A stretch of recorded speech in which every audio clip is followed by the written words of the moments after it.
रामपुर में सरदार पटेल की जयंती पर आयोजित कार्यक्रम में यूपी के उप मुख्यमंत्री केशव प्रसाद मौर्य ने विपक्ष पर जमकर हमला बोला। उन्होंने कहा कि सरदार पटेल ना होते तो भारत एक नहीं हो पाता। मौर्य ने आरोप लगाया कि अगर आज़ादी के बाद सरदार पटेल प्रधानमंत्री होते तो राम मंदिर को लेकर इतना इंतजार नहीं करना पड़ता।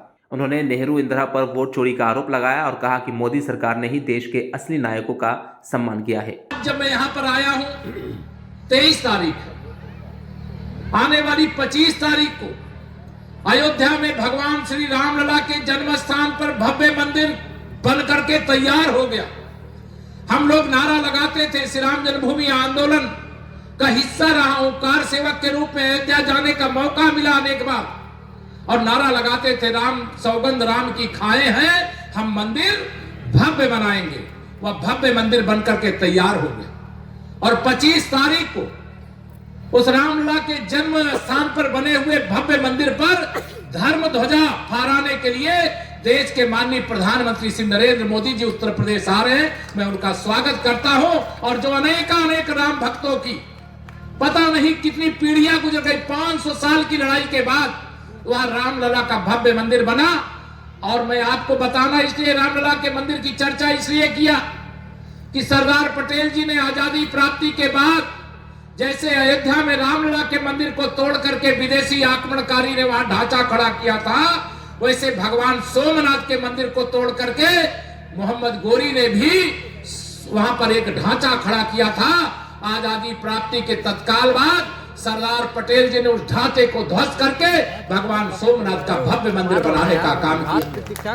अगर देश के पहले प्रधानमंत्री, आंतरिक सरकार, अंतरिम सरकार के प्रधानमंत्री सरदार पटेल जी बने होते ना, तो अयोध्या में रामलला के मंदिर निर्माण के लिए हमको 2025 में भव्य रूप देखने का इंतजार नहीं करना पड़ता।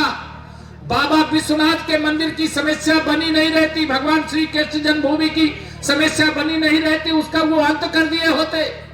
जो पाकिस्तान के कब्जे में कश्मीर है, जिसके कारण आए दिन देश को आतंकवादी हमलों का सामना करना पड़ा, लेकिन जब से माननीय नरेंद्र मोदी जी के नेतृत्व में सरकार बनी है, आप सब जानते हैं, गोली का जवाब गोला से दिया गया, ईंट का जवाब पत्थर से दिया गया, आतंकवादी हमले का जवाब सर्जिकल स्ट्राइक, एयर स्ट्राइक और ऑपरेशन सिंदूर से देने का काम किया गया।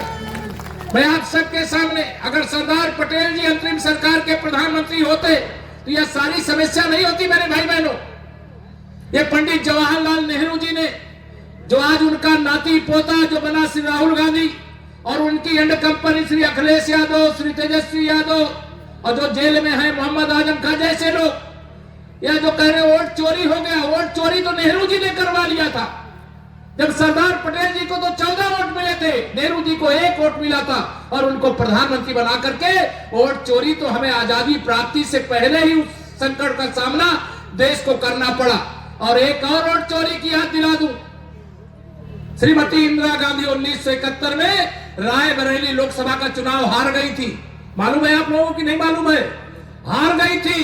राजनारायण जी उनके खिलाफ प्रत्याशी थे, बेईमानी वोट चोरी करके जीती थी।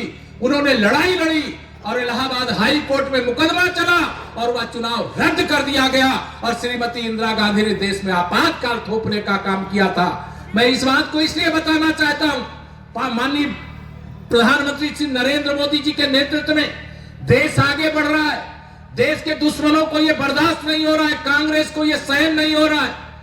हम देश के गरीबों को अमीर बनाने का संकल्प लेकर के राजनीति के माध्यम से प्रदेश की सेवा कर रहे हैं।